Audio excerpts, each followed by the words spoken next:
Hare Krishna. So we went through the entire third chapter in our Bhagavad Gita class at Slav Hindu Temple last Sunday. Now in this video, let's try and get a summary of the entire third chapter. This is for those who couldn't make it on Sunday and for those who like a recollection of the chapter 3. So how does this chapter start?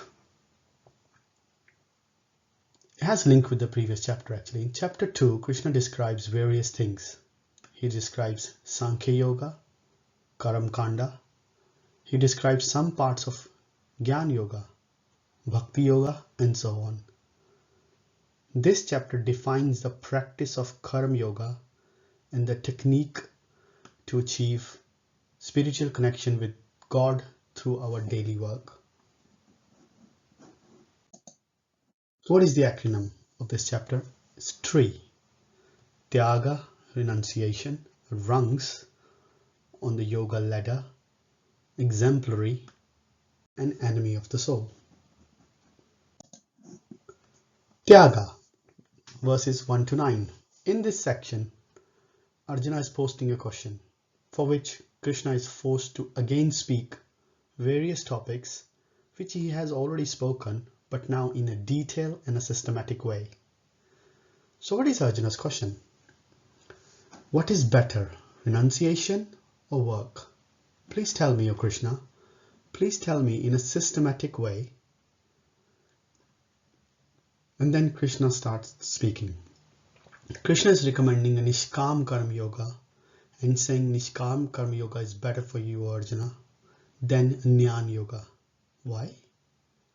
Because for Jnana Yoga, one has to come to the platform of fully purified heart. And according to Krishna, Arjuna is not yet qualified for that. So Krishna is saying, you better do Nishkam Karma Yoga.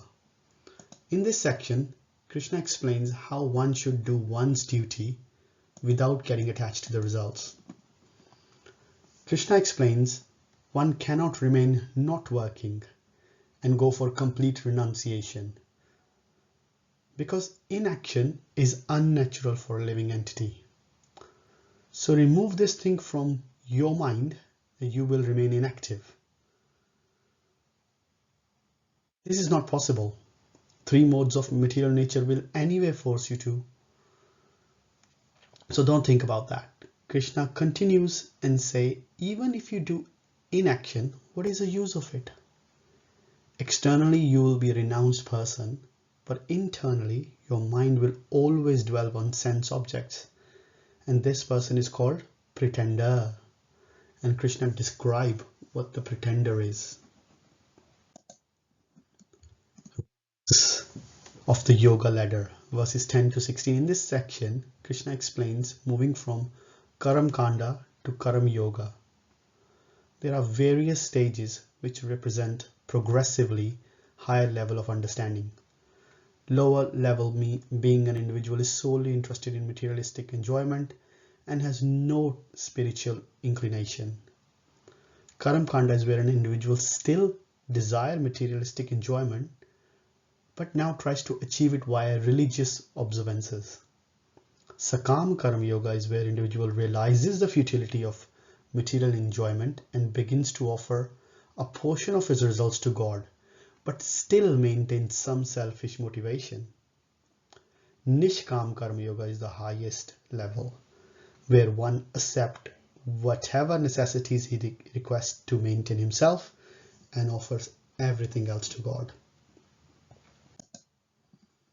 Exemplary, verses 17 to 35. In this section, Krishna gave an example of how perfected spiritualists continue working in this world for the sole purpose of setting the proper example for others to follow and be inspired by. Krishna gave loads of examples here. He mentioned about Janak Maharaj, how they attain perfection by doing prescribed duties. And then he says, "Oh Arjuna, there is no need for me to do any prescribed duties, but still I'm doing it to set an example. If I don't do, then the men who are following me, they will be completely destroyed because they won't be following their prescribed duties. So in this way, it gives two examples, Janak Maharaj and Krishna's own example. Here Krishna also said, a karma yogi works without getting attached to the results, but then at the same time, it doesn't go and disturb the person who is in ignorance. But then what he does, he engages that ignorant person in such a way that his level increases when it comes to the consciousness. Here Krishna also said, one should do one's own duty. One shouldn't think, oh, I can do better than what currently is my duty. Krishna is saying, do your own duty and don't imitate others. Don't do others' duty even if you are able to do that duty perfectly. Because one's own duty is meant to purify one's own self. Basically, what Krishna is saying to Arjuna, don't act like Brahmana. Don't act like a person who is renounced, who goes to forest and stays there. Your duty, O Arjuna, is to fight in the battlefield of Kurukshetra. Enemy of the soul. Verses 36 to 43. In this last section, Arjuna has asked a question. Even if I want to do the prescribed duties of Krishna, I feel that I will not be able to continue for a long time because it's observed that there is a force that pulled the person from the right path. So Krishna, can you tell me what that force is?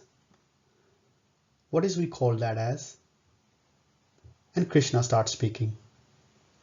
It's only lust, O Arjuna, which comes from the mode of passion. And it's Mahashana, Mahapapana. It is the greatest sin that is there. All devouring, sinful enemy is lust. Here Krishna gave different degrees of lust. He talks about smoke covering the fire, dust covering the mirror, and womb covering the embryo. And then Krishna said, where is this lust sitting? Where is this enemy sitting? Well, if you wanted to conquer the enemy, you've got to know where it is sitting. Then he says, the lust is sitting in Indrani Mano Buddhi. Indrani, mind, Mano, senses, and intelligence. Buddhi, intelligence. And finally, towards the end, Krishna is talking about one can conquer this lust by regulating one's senses. And Krishna ends this section by saying one's own deliberate spiritual intelligence. One should conquer one's mind, make it steady, and in this way drive away the lust. Here Krishna has provided a lot of things which we can implement in our day-to-day life. The entire chapter essence we can understand. The essence is very clear. The essence is we are stuck. Somehow we are stuck. We are pulled badly with these lusty desires, and then we cannot act like pretenders also by posing that we are great spiritual personality or whatever. So what are we supposed to do? We're supposed to do whatever we're doing. Along with that, we have to include Krishna consciousness and Bhakti Yoga in our life, especially by chanting Hare Krishna Mahamantra. So when we do that, the Lord, who is Rishikesha, he will help us control the Rishiks, senses. And when the senses are controlled, mind will get controlled. And when the mind will get controlled, the intelligence will get controlled. So when I say will be, I mean Krishna will help us control the mind, the senses, and intelligence.